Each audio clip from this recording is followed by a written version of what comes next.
وَإِذَا سَأَلَكَ عِبَادِي عَنِّي فَإِنِّي قَرِيبٌ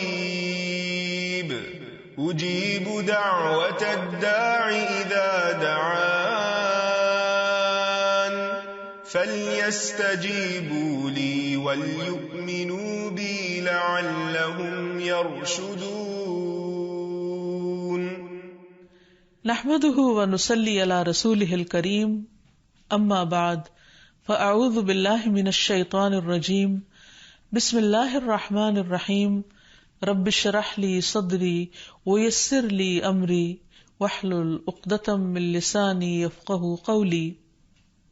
السلام علیکم ورحمۃ اللہ وبرکاتہ. ناظرین، پروگرام دعا کیجیے کے ساتھ آپ کی خدمت میں حاضر ہیں. آج ہم انشاءاللہ رنج و غم سے ازالے کی دعائیں آپ کے ساتھ شیئر کریں گے کہ انسان جب اپنے دل میں کسی بھی چیز کے بارے میں کوئی غم یا پریشانی محسوس کر رہا ہو تو اس کو دور کرنے کے لیے، اس کے ازالے کے لیے کن الفاظ سے اپنے رب کو پکارے، کیونکہ رب کے سوا اور کون ہے جو کسی بے قرار کی سننے والا ہو. قرآن مجید میں اللہ تعالیٰ فرماتے ہیں امن یجیب المضطر اذا دعاہ ویکشف السوء، پھر بھلا بتاؤ وہ کون ہے جو بے قرار کی مضطر کی پکار سنے اور اس سے تکلیف کو ہٹا دے. وہ صرف اللہ سبحانہ وتعالی ہی ہے، اور ہمارے دل بھی اسی کے ہاتھ میں ہیں، وہ جس طرف چاہے ان کو پھیر دے. کیونکہ بعض اوقات انسان ہر چیز کے ہوتے ہوئے، ہر نعمت کے ہوتے ہوئے اپنے دل کے اندر ایک غم، ایک ڈپریشن، ایک تکلیف محسوس کرتا ہے. اور بعض اوقات اسباب کچھ جانے بوجھے ہوتے ہیں، اور بعض اوقات اسباب جانتا بھی نہیں انسان، اور فگر آؤٹ کرنے کے باوجود، انالائز کرنے کے باوجود، مختلف سچویشنز کو انسان اپنا محاسبہ کرنے کے باوجود کہ کس چیز نے اس کو غمگین کیا یا دکھی کیا اس کو سمجھ بھی نہیں آتی. تو ایسے میں پھر حل کس کے پاس ہوگا؟ صرف اور صرف اس رب کے پاس جس کے ہاتھ میں ہماری جان ہے، جس کے قبضے میں ہماری جان ہے، جس کے 2 انگلیوں کے درمیان ہمارے دل ہیں. وہی ہمارے دلوں کو خوشی اور سکون سے بھر سکتا ہے. اس لیے ہمیں خوب خوب توجہ کے ساتھ اسے پکارنا چاہیے. حدیث میں آتا ہے، ابو ہریرہ کی روایت ہے، رسول اللہ صلی اللہ علیہ وسلم نے فرمایا، جو مسلمان اپنا چہرہ اللہ عز و جل کے سامنے گاڑ کر کسی چیز کا سوال کرتا ہے، اللہ اسے وہ چیز ضرور عطا فرماتا ہے، خواہ وہ اسے جلدی عطا کرے یا اس کے لیے ذخیرہ کر کے رکھ لے، یعنی آخرت کے لیے. اور پھر یہ بھی یاد رکھیے کہ جب دعا کرنے لگے تو اس سے پہلے اللہ سبحانہ وتعالی کی حمد و ثنا ضرور بیان کریں. تسبیحات کی کئی قسمیں ہیں، حمد و ثنا کے کئی الفاظ ہیں. آج ہم کچھ نئے الفاظ دیکھیں گے کہ کس طرح ایک صحابی نے نماز کے دوران جب نبی صلی اللہ علیہ وسلم نے رکوع سے سر اٹھایا تو انہوں نے یہ الفاظ پڑھے، بے ساختہ، بے اختیار اللہ کی تعریف کے الفاظ، ربنا ولک الحمد حمدا کثیرا طیبا مبارکا فیہ. تو نبی صلی اللہ علیہ وسلم نے جب سلام پھیرا تو پوچھا کہ آپ میں سے کس نے یہ کلمات ادا کیے، کیونکہ میں نے دیکھا کہ 30 سے زیادہ فرشتے لپکے ہیں ان کلمات کو اٹھانے کے لیے. یعنی اتنے زیادہ یہ الفاظ پسندیدہ تھے، یہ کلمات اتنے خوبصورت تھے. تو اس لیے نماز کے اندر بھی، رکوع کے بعد بھی یہ دعا پڑھی جا سکتی ہے، اور عام حالات میں بھی جب ہم اللہ تعالیٰ سے کچھ مانگنے لگے تو اس وقت اللہ تعالیٰ کی حمد و ثنا کے طور پر بھی اس تسبیح کو پڑھا جا سکتا ہے. اور پھر اسی طرح ایک اور تسبیح بھی ہے، اللہم ربنا لک الحمد ملء السماوات وملء الارض وملء ما شئت من شیء بعد. اے اللہ، اے ہمارے رب، تیرے ہی لیے ہر قسم کی تعریف ہے جس سے کہ آسمان بھر جائیں، زمین بھر جائے، اور ہر وہ چیز جسے تو چاہے کہ وہ بھر جائے. یعنی خوب خوب تیری تعریف اور تیری حمد و ثنا. اور اس کے بعد نبی صلی اللہ علیہ وسلم کے لیے درود پڑھا جائے، اور پھر اپنے دل کی حالت اپنے رب کو بتائی جائے، اور اپنے زبان میں یا پھر مسنون دعاؤں کے ذریعے اللہ سبحانہ وتعالیٰ سے مدد مانگی جائے. حقیقت یہ ہے کہ رنج و غم انسانی زندگی کا حصہ ہے، اور جتنا بڑا کوئی غم ہوتا ہے اس پر اتنا ہی بڑا اجر و ثواب ہوتا ہے. حدیث میں آتا ہے جتنی مصیبت بڑی ہوگی اتنا ہی اجر بھی بڑا ہوگا، اور جب اللہ کسی قوم سے محبت کرتا ہے تو ان کو آزمائش میں مبتلا کر دیتا ہے. تو ایسے میں انسان کو صبر سے کام لینا چاہیے اور بار بار اللہ کے ذکر سے اپنے دل کو اطمینان دینا چاہیے، کیونکہ اللہ تعالیٰ نے قرآن مجید میں فرمایا الا بذکر اللہ تطمئن القلوب، خبردار سنو اللہ کے ذکر سے دلوں کو اطمینان نصیب ہوتا ہے. پھر یہ ہے کہ غم اور تکلیفیں اور صدمے انسان کو گناہوں سے پاک کرتے ہیں اور انسان کے گناہوں کا کفارہ بن جاتے ہیں.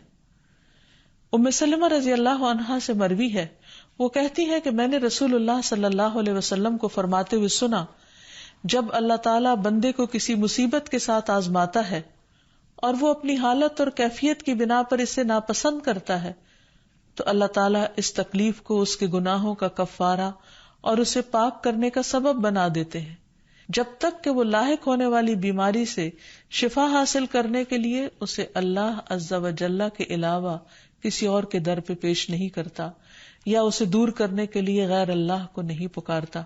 کیونکہ جب انسان اللہ کے سوا کسی اور کو پکارتا ہے تو اللہ تعالیٰ پھر انسان کو اسی کے حوالے کر دیتا ہے. پھر اسی طرح یہ بات بھی یاد رہے کہ انسان جب کوئی غلط کام کرتا ہے تو اس کا بدلہ اس کو مل کر رہتا ہے.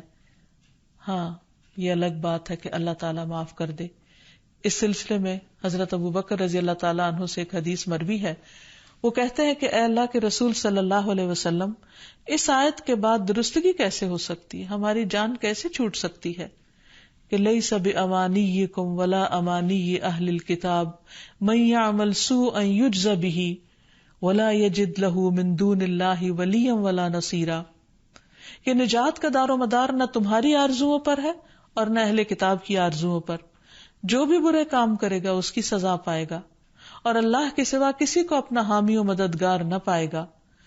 جو بھی ہم کام کریں گے اس کا بدلہ تو ہم کو دیا جائے گا. تو آپ صلی اللہ علیہ وسلم نے فرمایا اے ابو بکر، اللہ تم کو بخشے، کیا تم بیمار نہیں ہوتے؟ کیا تم غمگین اور رنجیدہ نہیں ہوتے؟ کیا تم تنگی اور پریشانی سے دوچار نہیں ہوتے؟ وہ کہتے ہیں میں نے کہا جی ہاں. آپ نے فرمایا اسی طرح تو تم کو بدلہ دیا جاتا ہے. یعنی قرآن مجید میں یہ جو آتا ہے نا من یعمل سوءا یجز بہ، جو برا کرے گا بدلہ پائے گا، تو یہ بیماریاں، تکلیفیں، دکھ یہ ایک طرح سے بدلہ ہیں.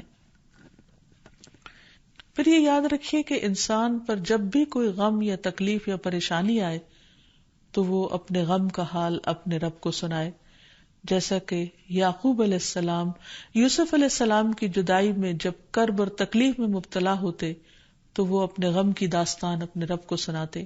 قرآن مجید میں آتا ہے انما اشکو بسی و حزنی الی اللہ، کہ میں اپنے غم اور دکھ کی داستان اپنے رب کو ہی سناتا ہوں. یعنی لوگوں کے سامنے چرچا نہیں کرتے تھے کہ ان کے دل پر کیا بیت رہی ہے، ہاں وہ اپنے رب سے ضرور اپنے غم کو شیئر کرتے تھے. اسی طرح یونس علیہ السلام کا قصہ ہمارے سامنے ہے. قرآن مجید میں اللہ تعالیٰ فرماتے ہیں وَذَا النُّونِ إِذ ذَّهَبَ مُغَاضِبًا فَظَنَّ أَن لَّن نَّقْدِرَ عَلَيْهِ فَنَادَىٰ فِي الظُّلُمَاتِ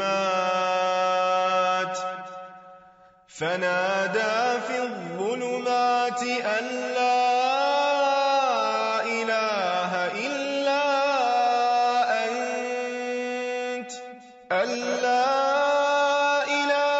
إِلَّا أَنتَ سبحانك إني كنت من الظالمين فاستجبنا له ونجيناه من الغم وكذلك ننجي المؤمنين.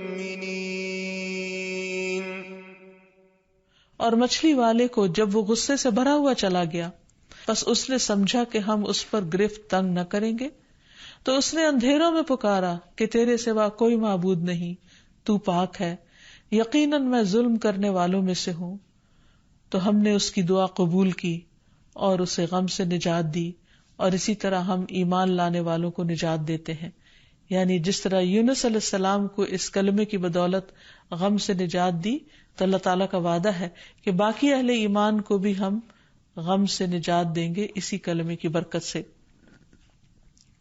پھر اسی طرح یہ ہے کہ انسان عملی طور پر بھی کچھ طریقے اختیار کرے غم کو دور کرنے کے، یعنی دعاؤں کے ساتھ ساتھ۔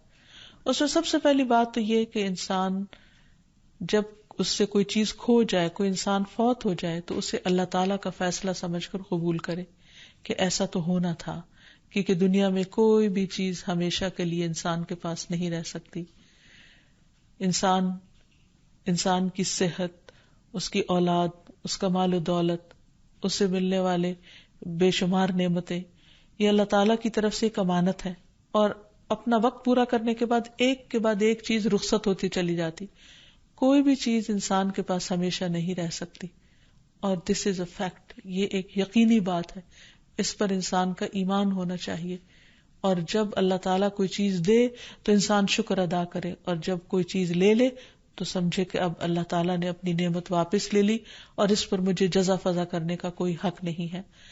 پھر اسی طرح یہ ہے کہ انسان اللہ پر بھروسہ کرے، اور ایک چیز جانے کے بعد یہ سوچے کہ اللہ تعالیٰ مجھے اس سے بہتر عطا کریں گے، یعنی اللہ تعالیٰ کے بارے میں مثبت سوچ رکھے، اسے اللہ تعالیٰ کا ظلم قرار نہ دے کہ میرے ساتھ اچھا نہیں ہوا کہ اللہ نے مجھ سے فلاں چیز لے لی۔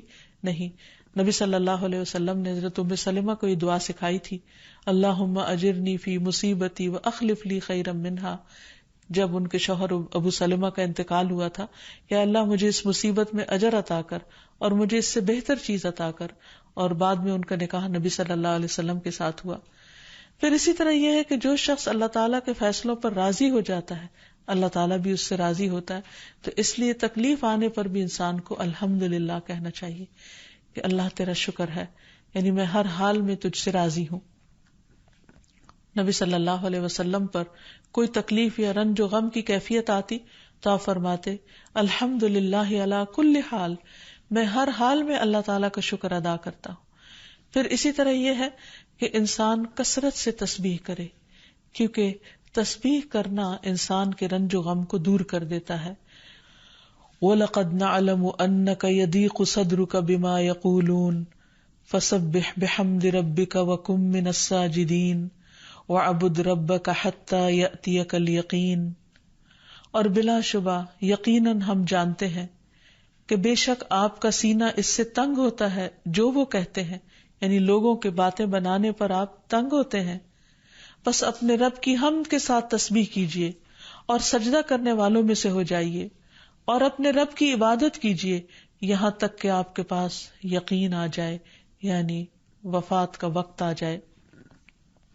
تو اس آیت سے یہ پتہ چلتا ہے کہ رنج و غم کا علاج کثرت سجود میں ہے، اور اللہ سبحانہ وتعالیٰ کی تسبیح میں، اور دوام کے ساتھ، کنسسٹنسی کے ساتھ اللہ تعالیٰ کی عبادت کرتے رہنے میں۔ یعنی عموماً جب انسان پر کوئی غم آ جاتا ہے تو عبادت کی قوت کم ہو جاتی ہے، حالانکہ عبادت ہی اس غم کو دور کرنے کا ذریعہ بنتا ہے، تو اس کی پابندی ضروری ہے۔ نبی صلی اللہ علیہ وسلم جب بھی کوئی تکلیف ہوتی، جب بھی کوئی پریشانی ہوتی، فوراً نماز کی طرف رجوع کیا کرتے تھے۔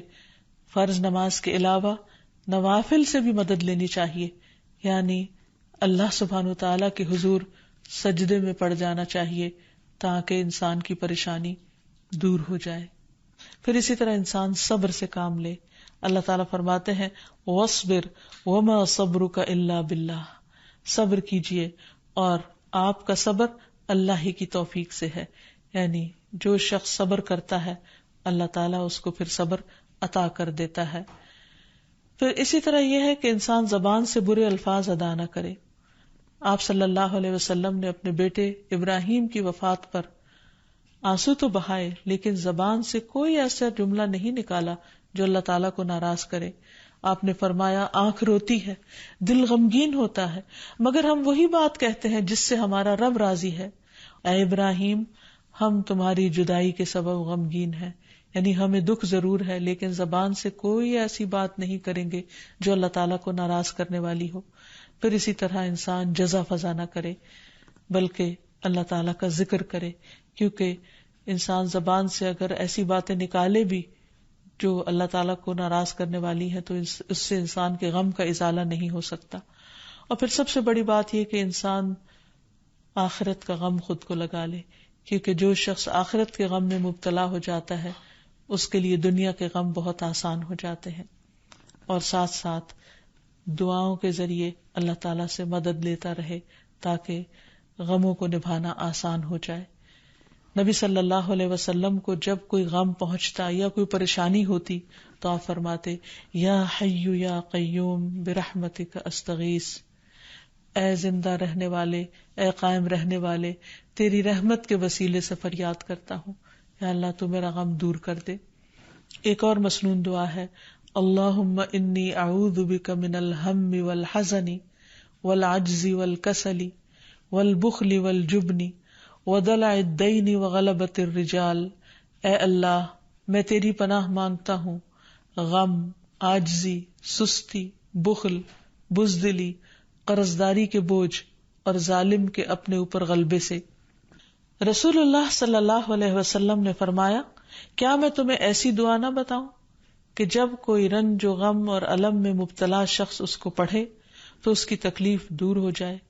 کہا گیا کیوں نہیں؟ آپ نے فرمایا وہ مچھلی والے کی دعا ہے، لا الہ الا انت سبحانک انی کنت من الظالمین. تیرے سوا کوئی الہ نہیں، تو پاک ہے، بے شک میں ہی ظالموں میں سے ہوں. اس آیت کو آیت کریمہ بھی کہا جاتا ہے. اس آیت کا ورد کثرت کے ساتھ کرنا چاہیے، لیکن سوچ سمجھ کر اور شعور کے ساتھ. اس سلسلے میں یہ یاد رہے کہ کسی خاص نمبر کی کوئی تاکید نہیں کی گئی کہ 100 دفعہ پڑھا جائے یا 1000 یا لاکھ دفعہ پڑھا جائے. انسان جتنی بار بھی پڑھے، پوری شعور اور توجہ کے ساتھ پڑھے تو انشاءاللہ اس کا غم دور ہو جائے گا. اسی طرح ابن عباس سے روایت ہے، نبی صلی اللہ علیہ وسلم پریشانی آنے پر یہ فرماتے تھے، لا الہ الا اللہ العظیم الحلیم، لا الہ الا اللہ رب العرش العظیم، لا الہ الا اللہ رب السماوات ورب الارض ورب الارض ورب العرش الکریم. اس اللہ کے علاوہ کوئی معبود نہیں جو بڑا عظیم اور بردبار ہے. اس اللہ کے علاوہ کوئی معبود نہیں جو عرش عظیم کا مالک ہے. اس اللہ کے علاوہ کوئی معبود نہیں جو زمین و آسمان اور عرش کریم کا رب ہے. اسی طرح نبی صلی اللہ علیہ وسلم نے حضرت اسماء بنت امیس کو یہ دعا سکھائی تھی، اللہ اللہ ربی لا اشرک بہ شیئا، اللہ ہی میرا رب ہے، میں اس کے ساتھ کسی کو شریک نہیں کرتا. تو آپ نے فرمایا جب تم میں سے کسی کو کوئی پریشانی یا غم پہنچے تو اسے یہ دعا پڑھنی چاہیے. اسی طرح ایک اور بہت خوبصورت دعا ہے جو ہر طرح کے غم سے نجات دینے والی ہے. رسول اللہ صلی اللہ علیہ وسلم نے فرمایا کسی شخص کو جب کوئی غم اور دکھ لاحق ہو تو وہ یہ کلمات کہہ لے، اللہم انی عبدک وابن عبدک وابن امتک ناصیتی بیدک ماض فی حکمک عدل فی قضاؤک اسألک بکل اسم هو لک سمیت به نفسک او علمتہ احدا من خلقک او انزلتہ فی کتابک او استأثرت به فی علم الغیب عندک ان تجعل القرآن ربیع قلبی ونور صدری وجلاء حزنی وذہاب ہمی. اے اللہ میں تیرا بندہ ہوں، تیرے بندے کا بیٹا اور تیری بندی کا بیٹا، میری پیشانی تیرے ہاتھ میں ہے، میری ذات پر تیرا حکم چلتا ہے، میری ذات کے متعلق تیرا فیصلہ عدل و انصاف والا ہے. میں تجھے تیرے ہر اس نام کا واسطہ دے کر کہتا ہوں جو تو نے اپنے لیے خود تجویز کیا یا اپنی مخلوق میں سے کسی کو وہ نام سکھایا یا اسے اپنی کتاب میں نازل فرمایا یا اسے اپنے پاس علم غیب میں ہی اسے محفوظ رکھا، کہ تو قرآن کو میرے دل کی بہار، سینے کا نور، غم میں روشنی اور پریشانی کی دوری کا ذریعہ بنا دے. تو اللہ تعالیٰ اس شخص کا غم دور کر دیں گے اور اس کی جگہ کشادگی پیدا کر دیں گے. کسی نے پوچھا کہ اللہ کے رسول صلی اللہ علیہ وسلم کیا ہم اس دعا کو سیکھ نہ لیں؟ فرمایا کیوں نہیں، جو بھی اس دعا کو سنے اس کے لیے مناسب ہے کہ وہ اسے سیکھ لے. یعنی ہر شخص کسی نہ کسی طرح غم میں سے گزرتا ہے اور اس کو اس کی ضرورت پڑ سکتی ہے، اس لیے اسے سیکھ لینا چاہیے. اسی طرح کرب کے وقت نبی صلی اللہ علیہ وسلم جب کسی پر دم کرتے تو یہ دعا پڑھا کرتے تھے، امسح البأس رب الناس بیدک الشفاء لا یکشف الکرب الا انت، اے لوگوں کے رب اس کی تکلیف کو دور فرما، شفا تیرے ہی ہاتھ میں ہے، اس تکلیف کو تیرے سوا کوئی دور نہیں کر سکتا۔ تو گویا انسان کسی بھی غم، گھٹن، پریشانی، تنگی، تکلیف میں اپنے رب سے خوب خوب دعا کرے، اس یقین کے ساتھ کہ یہ تکلیف صرف وہی دور کر سکتا ہے، اور جب یقین کے ساتھ دعا کرے گا تو دعا قبول بھی ہوگی۔ تو اللہ تعالیٰ سے دعا ہے کہ وہ ہمارے سب کے دلوں کو قرآن کے نور سے منور کر دے اور غموں کے اندھیروں کو دور کر دے اور ہمارے دلوں کو راحت اور اطمینان نصیب فرمائے۔ وآخر دعوانا ان الحمد للہ رب العالمین۔ السلام علیکم ورحمۃ اللہ وبرکاتہ۔